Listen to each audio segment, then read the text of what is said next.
Hello,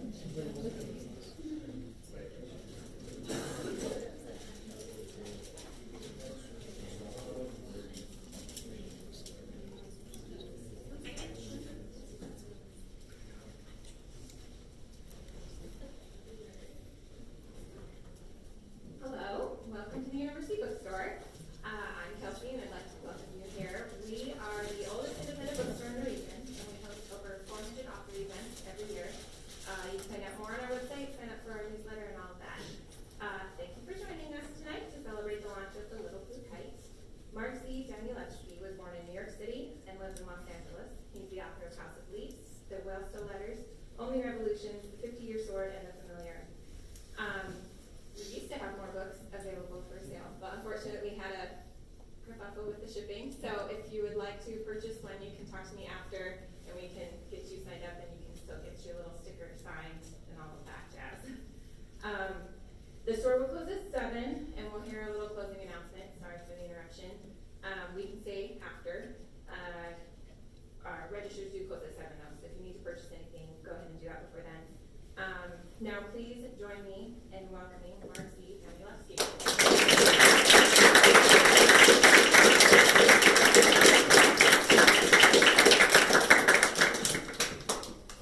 Good evening.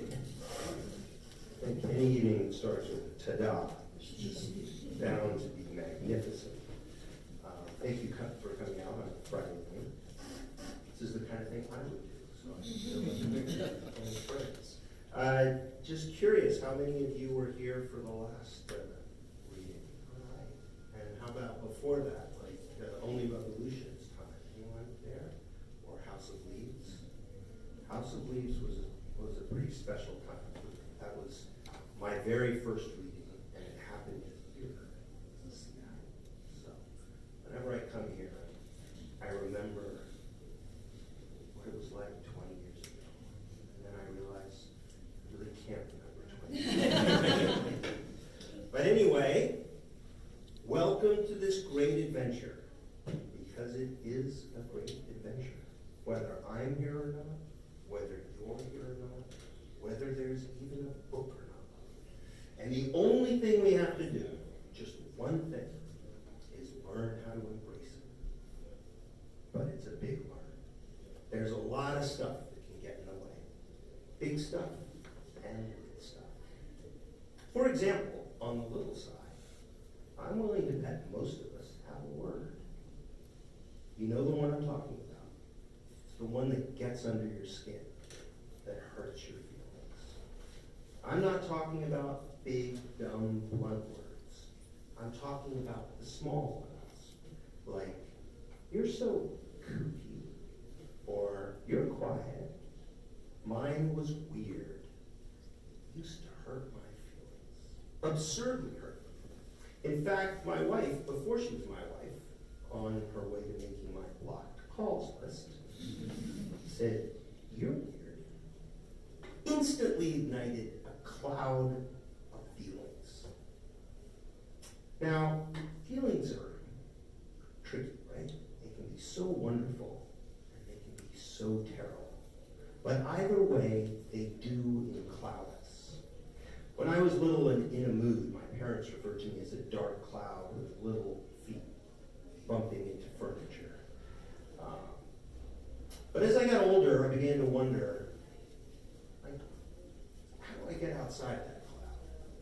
I began to wonder, why did being called weird bug me so much? Especially since it's pretty much my life. I can't tell you how many times I've been introduced as that guy who writes weird books or wears a scarf when it's 90 degrees. I mean, even look at this tour. I mean, I love my publisher. I've been with Pantheon for 20 years.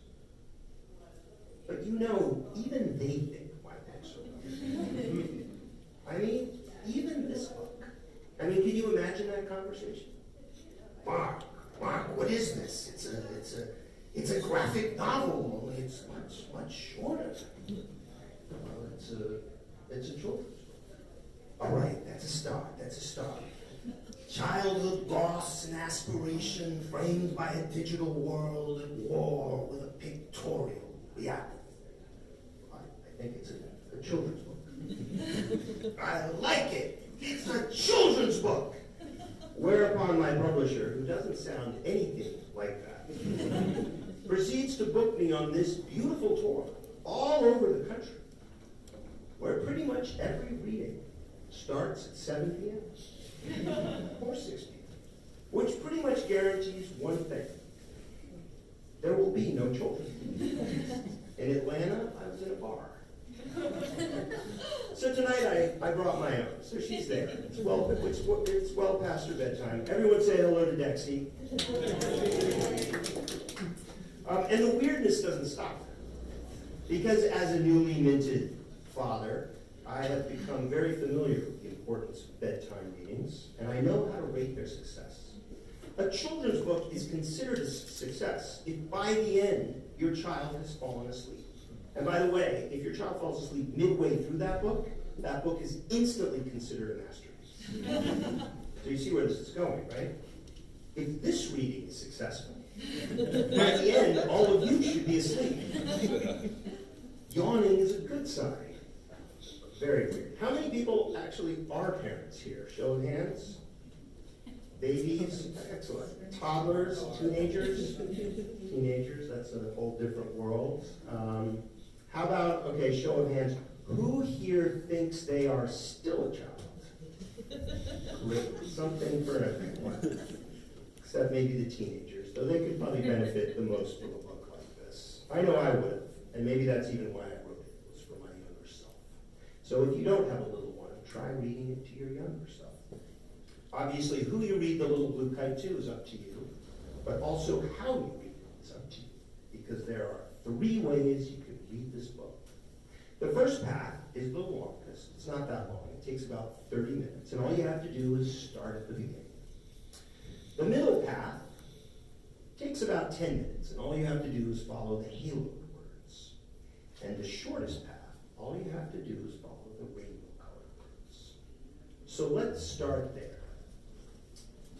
For those of you tempted to follow along, don't.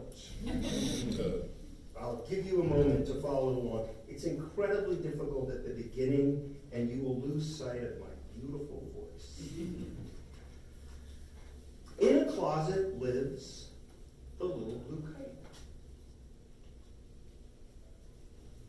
Only he knows just how scared the thought of flying makes him. That is until today. Today, it turns out, is a special day. The wind just takes hold. And what joy finds the little blue kite. And oh, how the deep sky beckons. The little blue kite even flies steady. And the more he flies, the deeper in love he falls.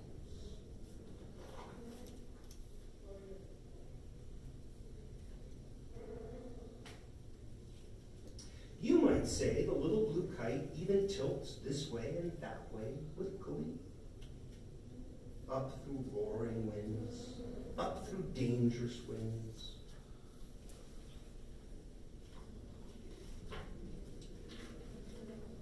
How fast does the little blue kite rise? Away the little blue kite flies, higher than never before, free. The little blue kite flies over immense cities and slumbering towns.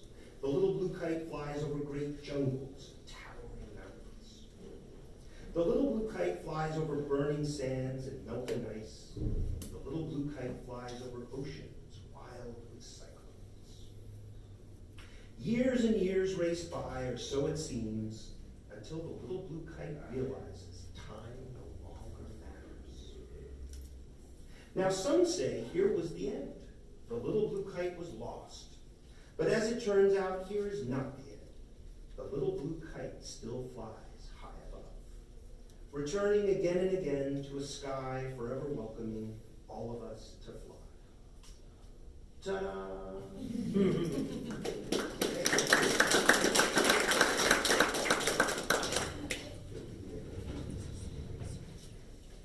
That's the entire book.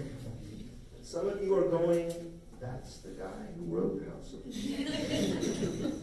I mean, it's certainly a lot lighter, and it's way, way shorter, and it's easier, maybe. I mean, it's just about a little blue kite that's afraid to fly, that overcomes his fear and soars. And maybe there's a little trickiness following those rainbow-colored words, all those intervening pages, a fluttering motion. My little daughter happens to love those intervening pages. Lots of contrast, lots of color, lots of action. To quote her directly,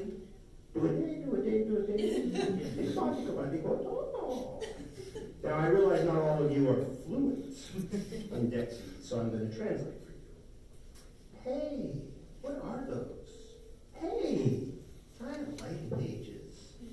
Hey, can I eat one? Hey, I'm pooping. Again. But you, the adult in the room, especially when we get to that bit at the end, might be like going, wait a minute, whoa. What do you mean time no longer matters? Isn't this about a little blue kite? A little blue kite that's afraid to fly? How did we suddenly jump to time no longer matters? Fair enough. But before I get there, I have to tell you first about the mud. 3 years ago, I got married, finally. I didn't think it was ever going to happen.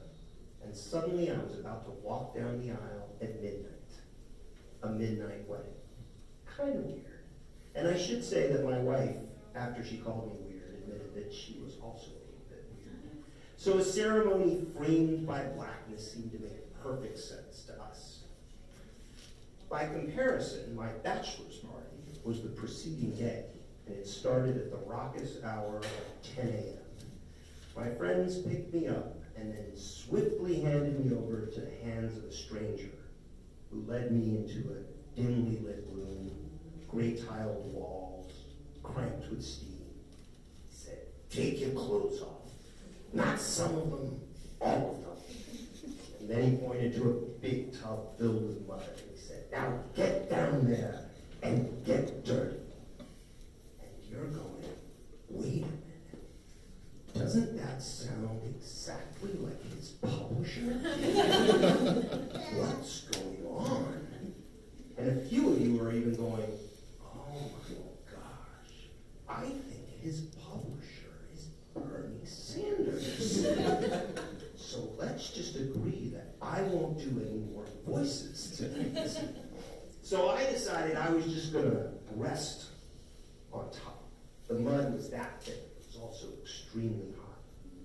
But then I began to sink. And at first it was kind of a cool feeling until it became a kind of awful feeling. And there was a brief reprieve when I stopped sinking, whereupon the attendant came over with more buckets of mud, which he proceeded to dump on top of me. I was being buried alive. I was being burned alive. I was sure that my skin was blistering and flaking off, and it was getting harder and harder to breathe, and I was starting to panic. Now, many of you have already figured this out. You're like, well, maybe it didn't have so much to do with the mud and more to do with the fact that you were getting married. You were leaving behind one half of your life on behalf of another, on behalf of others. Well, having meditated for many years, I resorted to those techniques. I closed my eyes, I focused on my breath, and suddenly I saw blue. Now, this had never happened before. It was blue like the sky, but it wasn't the sky. It was a blue kite. But it was so close to me that I could barely see the edges. And then slowly it began to rise. And it was the strangest feeling. I felt extremely connected, and yet at the same time, I felt in the process of being disconnected. I felt heavy and burdened, and at the same time in the process of getting lighter. I felt comforted, and yet at the same time in the process of being abandoned, which is a good place to return to our little blue kite and reconsider what's going on there. After all, who is flying the little blue kite? And for those of you who would like to follow along, this is a good time. I'll start on page 22, about halfway down. We're going to take the long path and read all the words. let's meet Kai. Kai often surprises his family with flowers, lemon cake, or a black and white box filled with figs. For no particular reason either, except that Kai loves his family, Kai's family loves him.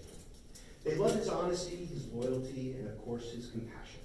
They love having him around as much as possible. Kai's friends love him in much the same way. They praise his generosity and are grateful when he helps them through their heartaches. Kai's employers at the company where he designs games are equally enthusiastic, commending Kai's devotion and hard work. Strangers, too, can tell that Kai is very good and very, very brave. Because, as Miss Pensiones would surely have agreed, how can you be good if you're not brave? But Kai has a secret. Only he knows just how scared the thought of flying the little blue kite makes him. How awful is that? Can you even imagine? To be most frightened of what you most adore? It almost sounds too strange to believe. True, now and then Kai cracks open that closet, if only to just as quickly slam the door shut. That is until today. Today, it turns out, is a special day. And no, not because it's a holiday or a birthday. You certainly won't find this day marked on anyone's calendar. Kai isn't even feeling that great. Though he isn't feeling so bad either. The most important thing about this particular day is that Kai has a little extra time. Extra time is a curious thing. No one really knows how extra time comes around. But in Kai's case, it might have a lot to do with the wind rising in the deep sky that is not too wild and not too mild.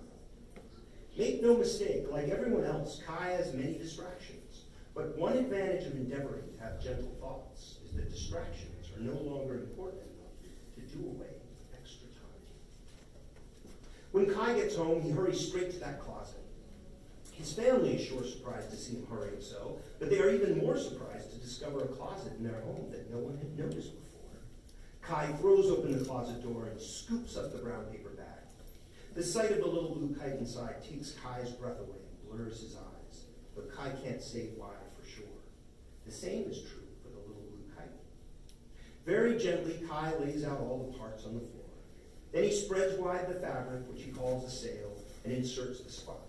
Finally, he unfolds the long blue tail. Only when Kai gets to the handle shaped like a big B, which was once upon a time carved out of the wood of a fallen ash tree, and later spooled with countless loops of the finest silvery thread, only then does Kai pause. One end of the thread is lost at the heart of that big B, while the other end dangles free, ready to be tied to the sail. But oh, how just that loose end overwhelms Kai. He at once remembers his two greatest losses, his kite of spectacular color, and of course the disappearance of Miss Pensiones. Kai has to step away, leaving the little blue kite just lying there, unassembled, unfinished, abandoned on the floor. Now I expect some of you might snicker at Kai's silly and, well, yes, perhaps exaggerated reactions to a little blue kite. But let's agree that snickering isn't nice, especially when it concerns someone else's fear. After all, who hasn't in the grip of fear felt certain that their fear was beyond question? Whether it concerns, say, a fragile daddy long-legs weaving a messy net, or apprehension before a crowd of open-hearted folks waiting to hear you speak, or how the dread of a dark closet might make you avoid altogether certain hallways in your house. And this last fear can go very deep, because there are so many different types of closets. We have all fallen prey to fear, even if all our fears look different, especially the little ones. And when it comes to big fears, like, for example, an immense monster, too immense for any one name, how can we begin to face that if we can't handle the little ones? So not too long ago, I went to let in my Tai Chi instructor. Don't open the gate, Mark, he said from the other side. Now, if you've studied a little about Zen, you know that the gate is a charged encounter, especially when it comes to cones. So I was like, whoa, is this one of those profound lessons where if I open the gate, I substantiate the gate and therefore impede my progress? But I wanted to see my friend, so I failed the lesson and I opened the gate so I could have my lesson. And there he was, standing cautiously to the side, pointing out an enormous spider hanging right by the latch, just a couple of inches away from me. And I was like, oh, this is Esme. And he looked at me. You name your spiders? I know. Weird. In fact, we have 3 hanging around our back patio. Esme, Picasso, and Pollock. They're all female, they're all huge, and they're all orb weavers. And they make the most beautiful nets, which catch all sorts of bugs that are far more likely to bite me than they are. They're timid, tidy, gentle. I've also learned that they only live 12 months. So they're at their end of their lives right now, but I feel very lucky to have gotten to know them. I've also discovered that they're kite flyers too.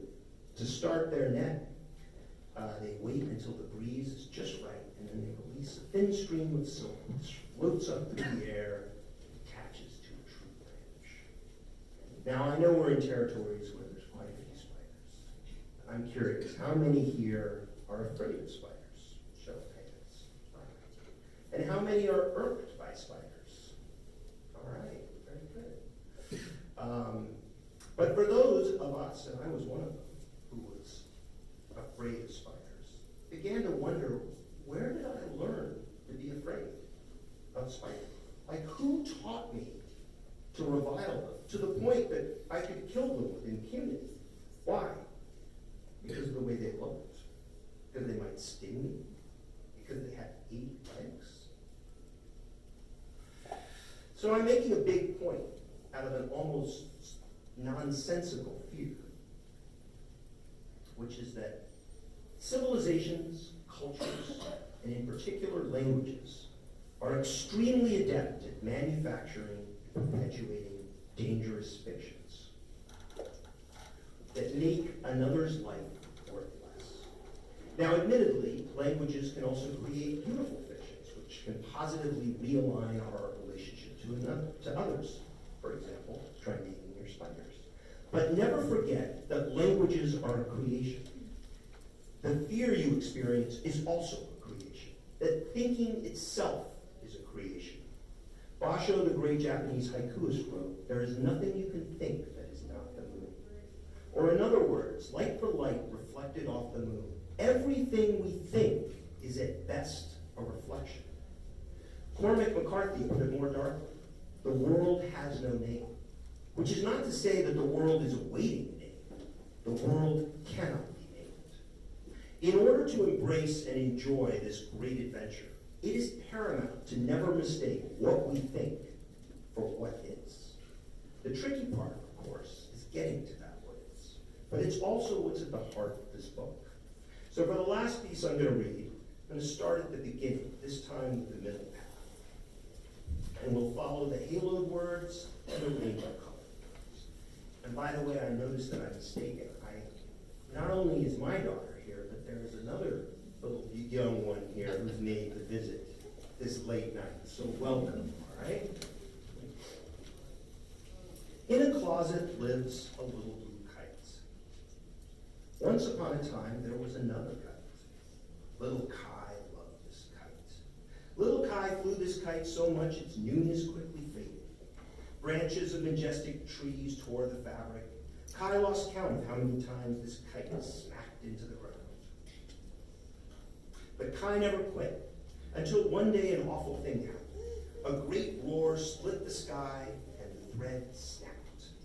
For little Kai, it was as if an immense monster, too immense for any one name, and hungrier than all the emptiness that haunts the space between all the stars, had devoured his spectacular kite.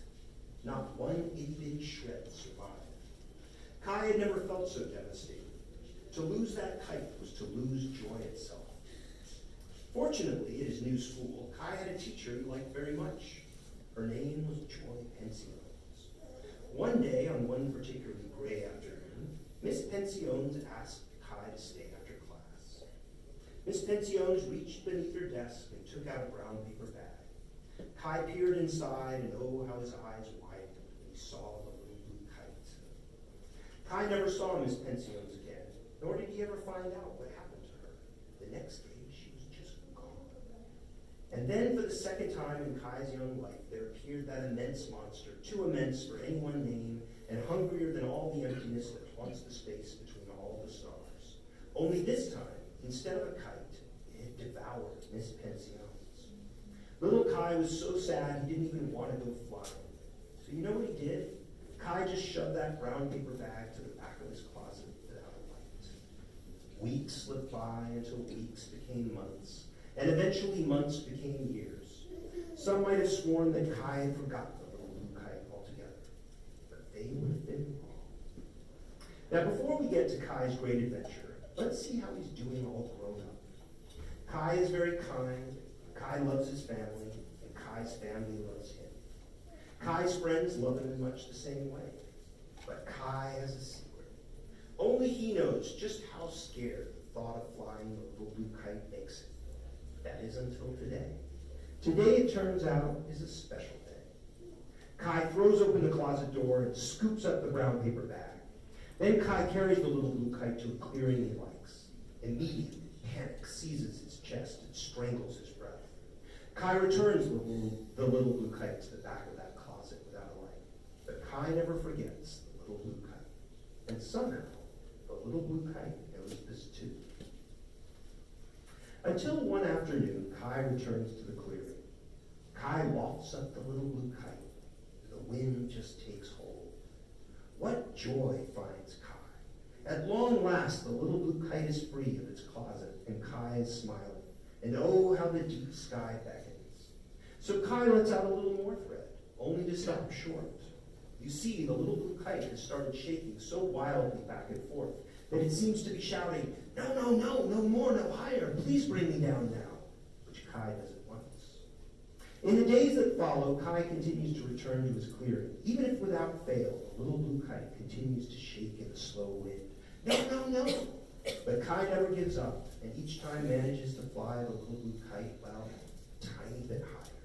Now and then, the little blue kite even flies steady. Kai just loves flying the little blue kite, and the more he flies, the deeper in love he falls.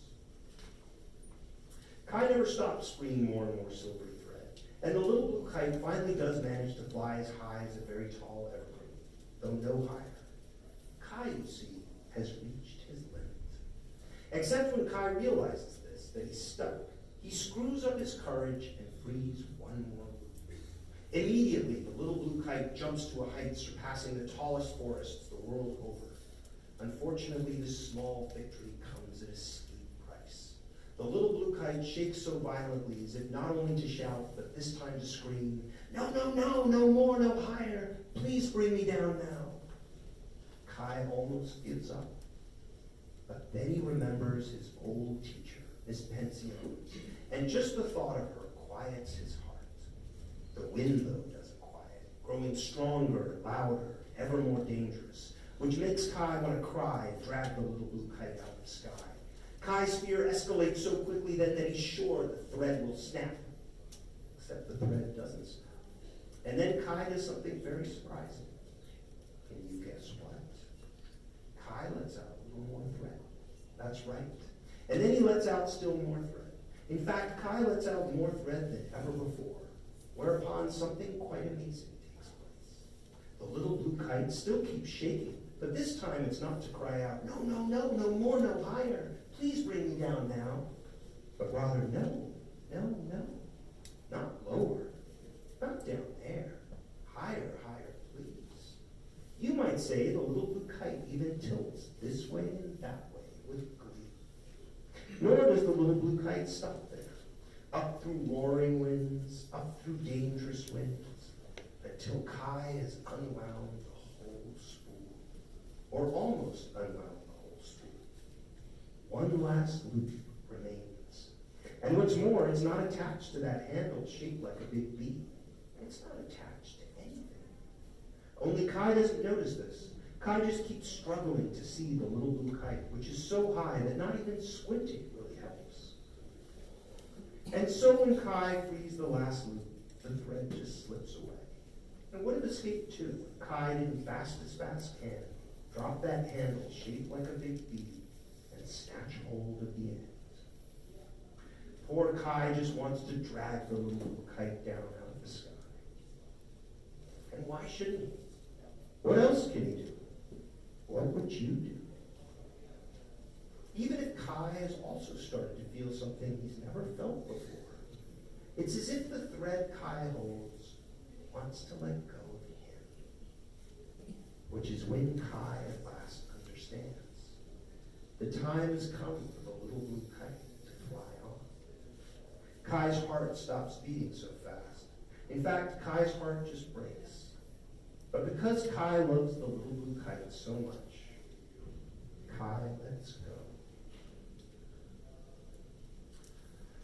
I'm not going to tell you what happens next. I'd like you to have that moment for yourself. But it was the moment that happened to me while I was buried in that mud. Like Kai, I too let go of that little blue kite. It was terrifying, heartbreaking, but it was also transformative, liberating, and finally calming. And when I was told it was time to go, I was completely surprised. But not because I'd fallen asleep. In fact, I was wide awake. But something had changed. Something was breached. The mud no longer mattered. Fear no longer mattered. And time no longer mattered. And what's more, being called weird no longer mattered. But why had being called weird bugged me so much? Strange is a comparable word. It comes from the Latin extraneous, and it means external. And I think that's the root of it. To be weird implies that you're outside. You don't belong. And you know what? Even though I'm weird, my whole life I've always wanted to belong. When I was little, my parents moved around a lot. Different countries, different cities, different socioeconomic states, where I never felt I belonged. But what was I ever on the outside of? Only that which all of us are only ever on the outside of, unless, heaven forbid, we're involved.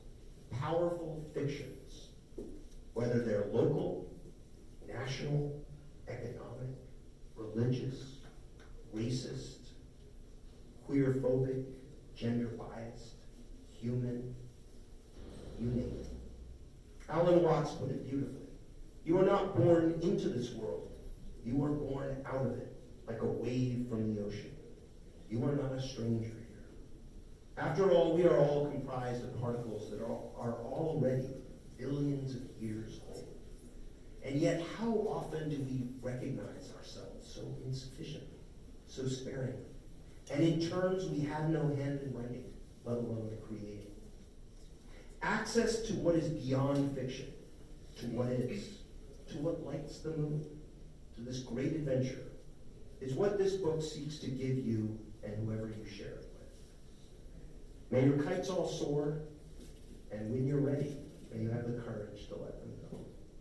Thank you.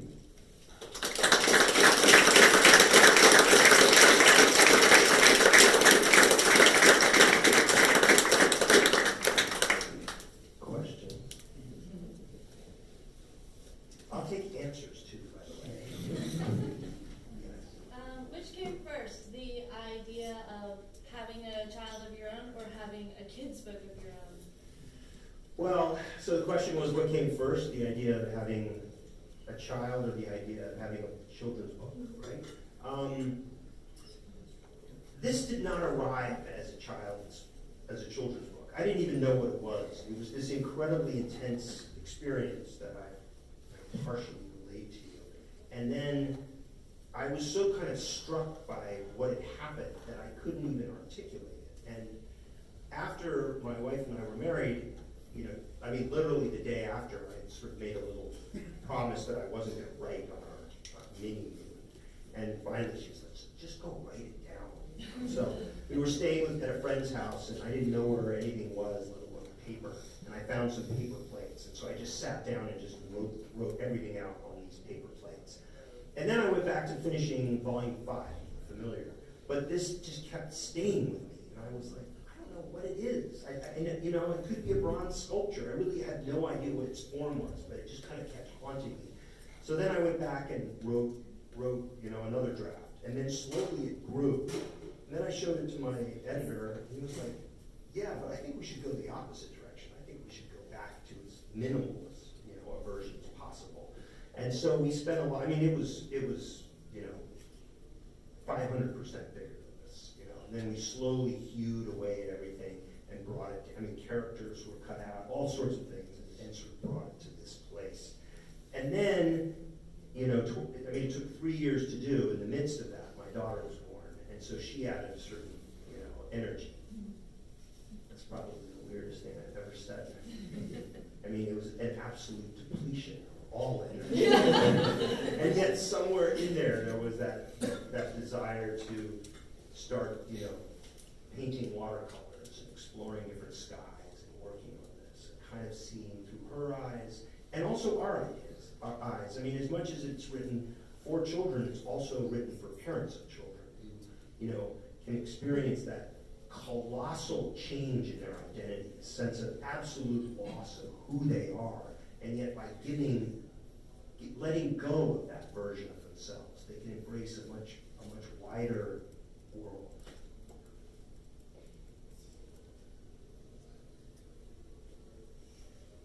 I got another. All right, round Someone two. interrupt.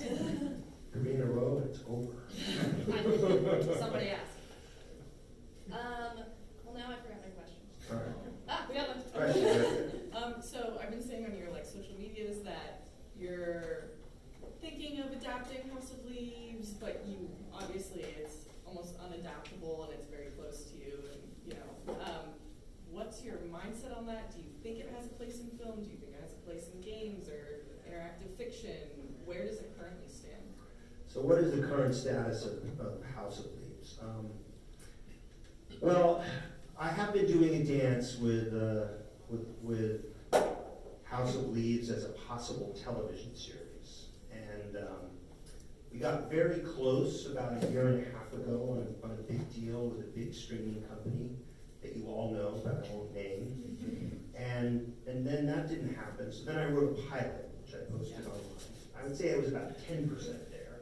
And then got in another dance with another big streaming company that you've all heard of, that I won't name. And that got really, really close. And then that didn't happen. But I also ended up rewriting the pilot completely and writing 2 more episodes. Because in the television format, the first 3 episodes are kind of the hook, right? Because in the streaming world now, it's the binge. And so what they want to do is they want to make sure that you can watch 3 episodes in a row, and that's where you really want to see what happens next. So there is still another dance going on with another big streaming company, who I won't name, but you're all here extremely familiar with them. So that's a possibility. But I think on Black Friday, it seems somehow appropriate, I'm going to release those 3 episodes. And so we'll see what happens. So check the social medias, and at least you can sort of see what a rewritten,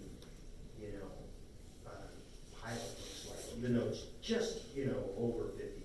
It's still doing it more.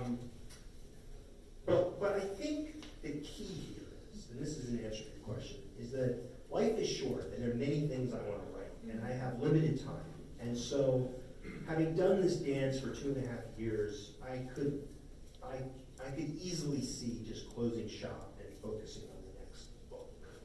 But what I have discovered is that it's extremely important how the path unfolds. So, a game, sure, fantastic. A play, a musical, a ballet of Only Revolutions, love it, But the question is how that materializes. So I will tell you right now with House of Leaves, there are a couple of individuals that I really like. And so if it unfolds, that would be, a wonderful path to follow, sort of based on actually the personalities that are involved. Because it's a lot of work, and you ultimately want to work with people that you like. Yeah. Yes? I noticed a few little nods to your previous work in The Little Blue Kite. I noticed at least 3 to House of Leaves and 1 to Only Revolutions. There probably are more. I haven't read it enough yet. But was that, I'm sure it was intentional, but what was your thought process in bringing in those references? So like the House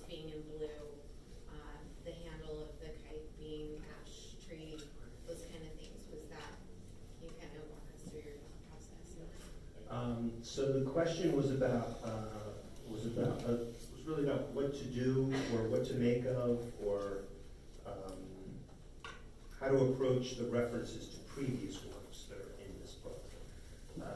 I did end up in a very lovely conversation in Atlanta where the fellow said, you know, this is really just kind of like House of Leaves light, isn't it? You know?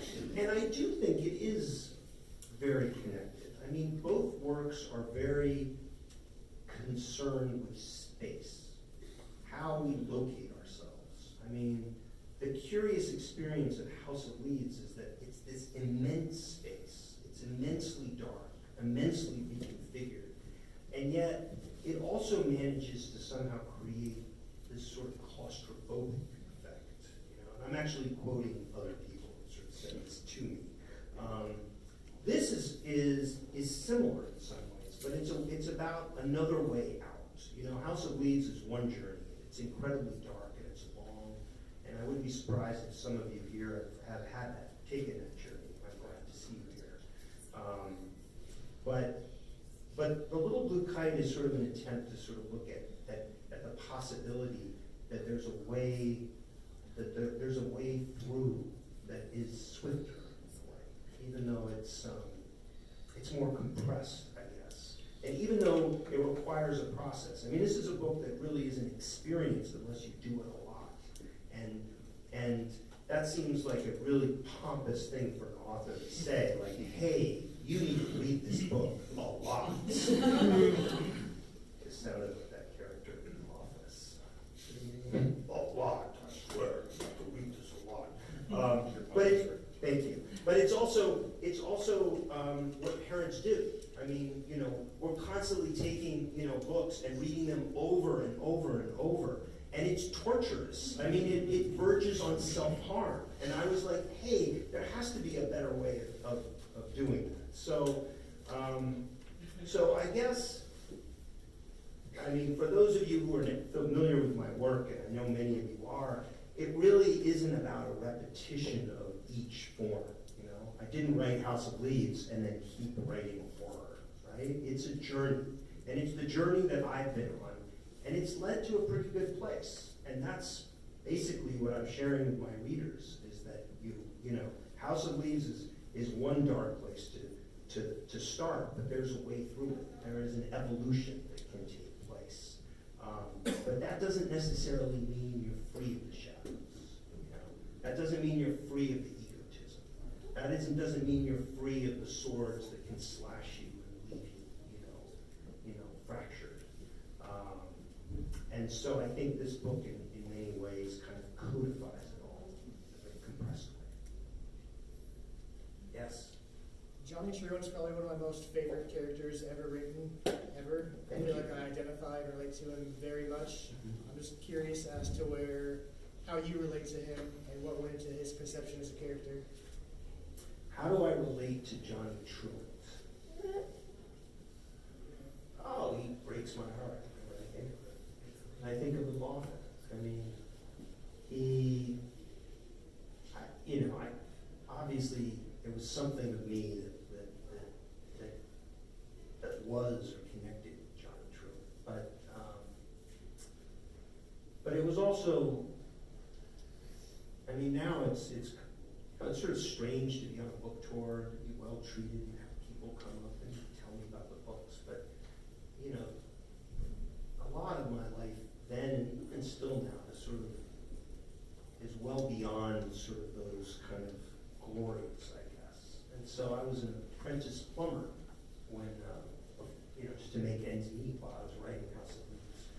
And I remember some of the guys I hung out with, and, they were on my crew. And, they didn't have any college. They didn't even make it through high school. Some of them were heroin addicts, and, they were scoring for lunch just so they could get through the afternoon. But they were also incredibly smart. And it was that kind of, nimble intelligence that impressed me.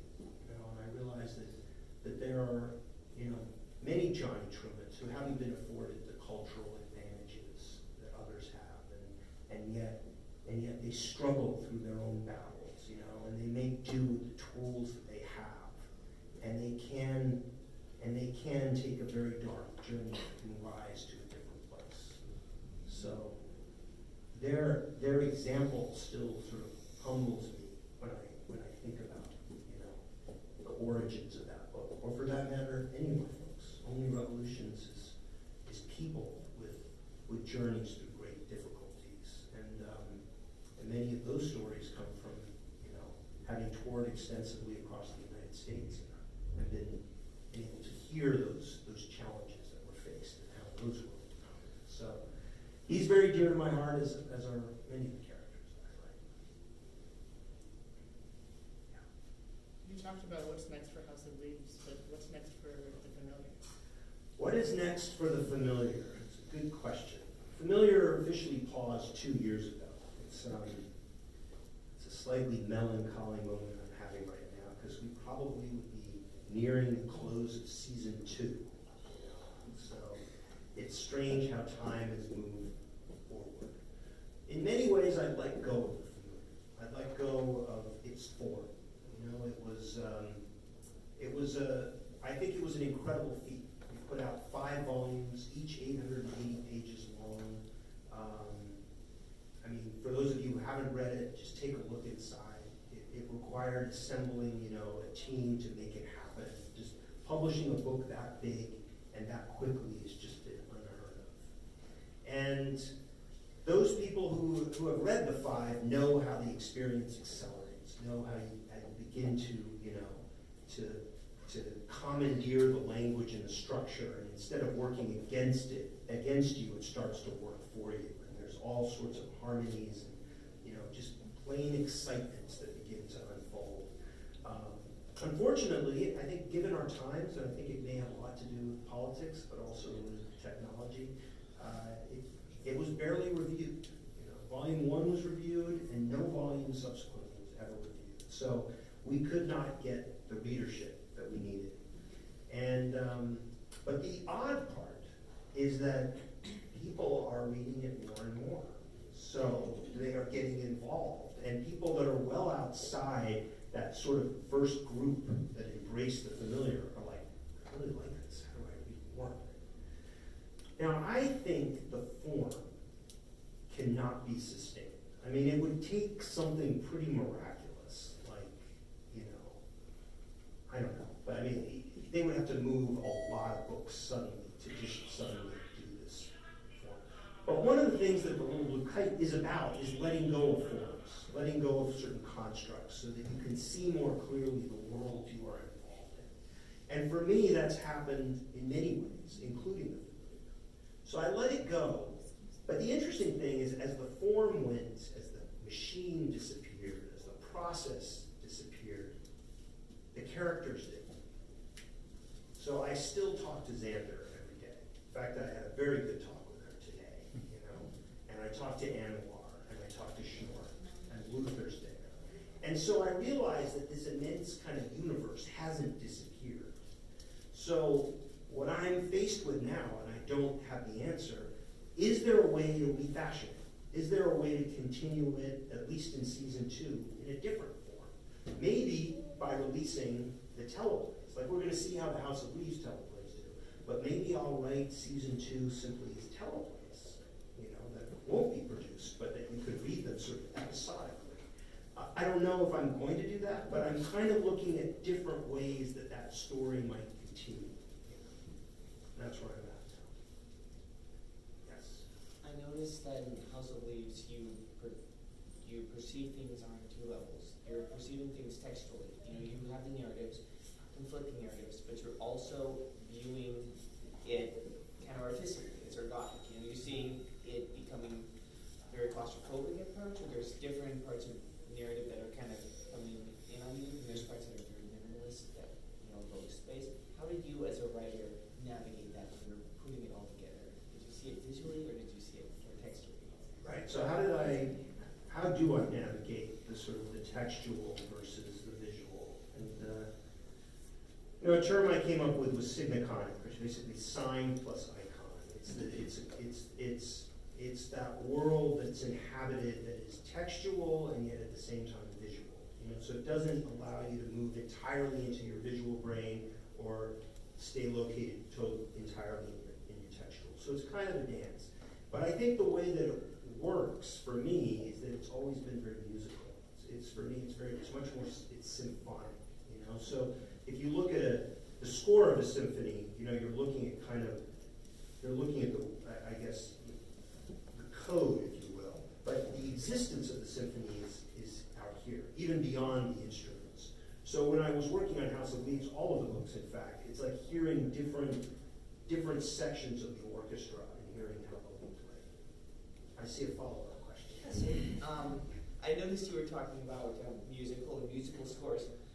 I'm wondering, just out of curiosity, are you familiar with any of the modern composers that would use pictorial scores to create, have an isomorphism to a different sound? And did that kind of influence how you?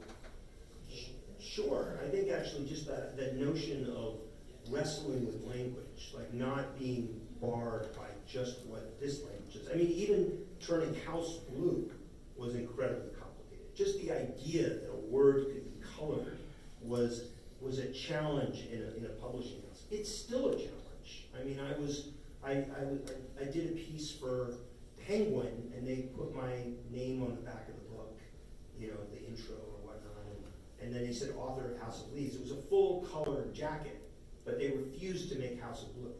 They were like, oh no, everyone will read that as a typo. I was like, but that's how it's spelled. It's spelled to the color blue. Any other questions? Yes. So we talked about translating old arts into different mediums. Do you have any projects or any dreams, I guess, to keep it, low commitment, of things that are not given to the audience in written form, such as only doing a video game, or only doing a play, or only doing something like that? Just starting off. That's it. Yeah. I don't have any. I mean, it gets back to your neighbor's question in a way. It was like it's a question of the path. It's possible. But I have to say, this dance is very time consuming. But would you be interested in that? So, let me answer. So, there's all this dance, you have to do meetings, and things develop, and then they don't, and there's problems, and everything. It's all very distracting. And I love the focus of writing, And so I'm very open to anything. Am I open to it? Absolutely. But I had this idea the other day, and it's kind of been living in me, and I've been like, what if I did that? And it starts to grow, and it kind of consumes me. And as soon as that happens, then I don't want to do anything else. I'm very devoted. So as soon as that happens, but you never know. I mean, it's certainly a question that comes up, and I'm always open to a certain degree. Is there a question over here? Yes. Yeah. So I was wondering, did you ever attach any meaning to the little blue kite? Like, what did the little blue kite mean to you? The question is, what did the little blue kite mean to me? But you phrased it far more beautifully before you said that. You said, did you have any? Did you attach any meaning to the kite? Yeah. That's like, you already know the answer. Like, that's such a great way of framing it, because, as one of the things you'll notice is that there is no thread that's drawn. So that question of attachment is huge. And so is a book that is very much about how we navigate attachment. So if I did attach a meaning, the little blue kite would not have been able to be finished, because ultimately I had to let go of that meaning so that the little blue kite could become a little blue kite. And that's what it is. And that's why it's there for you. If it was just my meaning, it would not be available for anyone. Have I neglected anyone on this side, the quiet side? Good. All right, in the very back, and then I'll get you. Sorry. I was just wondering if there is any connection between Flame and Little Blue Kite in terms of when you were writing it, did one affect the other in a certain way, or is there any overlap? It's not necessarily, but thematically, perhaps. So the question was about whether or not the Little Blue Kite was influenced or shaped in part, Or vice versa. or vice versa, by a piece that I wrote called Love Is Not a Flame, which appeared in 4 parts over the last year in the Gagosian art magazine. don't think so. I think it probably was there in some ways, but I mean, Love Is Not a Flame would be, I think, familiar to most people who had read The Familiar. There's an end section in every volume that concerns animals, and those animals are constructed visually, often out of words. So Love Is Not a Flame is about a raccoon and a peacock that fall in love. I know, I can hear the rumble of feet. We've got to get that story. And so you have like a progression of figures. You have the peacock in the beginning, then you have a raccoon, and you meet a coyote, and then something really spectacular happens. But I think in some ways, to answer your question, that was very connected to The Familiar. That was still very part of that universe, and it's still kind of, there was a music there that I really missed, and I was really happy to work with it. But I wouldn't, it was pointed out, yes, okay, we'll wrap it up in a second. But at this point, I can't trace any connection, but that's not to say that it's not there, because I was working in part on both at certain moments, in that finishing process. In my mind, it kind of seemed like there was a bridge between the two, at least thematically. The visually certain, thematically, yes, I think so. But that's certainly part of the journey that's even part of The Familiar, too. So I really liked, as soon as I finished House of Leaves, went back to the bookstore, found Only Revolutions, was really psyched. Especially seeing it's like a completely different way of telling a story. What gets you more excited, or comes first to you, like an idea for a new story or an idea for a new way to tell one? The question the question divides the story as a separate thing from the way the story is told. I guess I don't see them separate. They never appear to me. It's never like, oh, I'm going to do this road picture of two teenagers, like Bonnie and Clyde, Natural Born Killers, racing across the United States. I saw it in a three-dimensional form. I immediately saw that they were sort of telling the story opposite to each other, where their beginnings were talking to their end. Like that's how it appeared in my head, I guess, and with that music. So it's not, there was certainly with the Little Blue Kite, there was a lot of like, how do we develop these images? So that was a long process, but I certainly don't think they're separate. I guess the clearest way I can say is that as I write, I'm designing. I don't write everything out and then design. I work in, for example, English, and so I will, as I change fonts, it'll change the voice of the character, As I make it more minimal, more compact, it will change kind of the density of that narrative at that moment. So the visual and the kind of audible kind of go hand in hand. All right, one more question and we'll sign? Yes. So you keep mentioning music, your sister. Yes. We haven't mentioned your sister, but. She's there though, isn't she? You can feel her. Yeah, Yes. totally. Can we ever expect her to do the same thing that she did with House of Leaves? Who knows, she's the genius in the family, She's very talented. She's very talented, and, I certainly, it's certainly easy to grasp the most, popular path, though I hardly take the popular path, I think. But I see more and more how, her musical journey is shaped by her own particular desire to manifest something in a certain way, and her industry is it's pretty awful. It's pretty short term. It's pretty much geared towards a certain taste, a certain age. But if you suddenly want to write something that's outside of that, it's hard. Even Love Is Not a Flame. That's outside. What a stupid idea that was. It's just like it's this big format, and the way short stories work is if you write something that people like and it's successful, then they'll include it in the anthology. But I wrote a piece that can't be included anywhere. It's it's full color. You can't reflow it into a smaller format. It's impossible to live anywhere else. So, but you know what? I love it. I think she does as well. Thank you so much. Should we sign some books?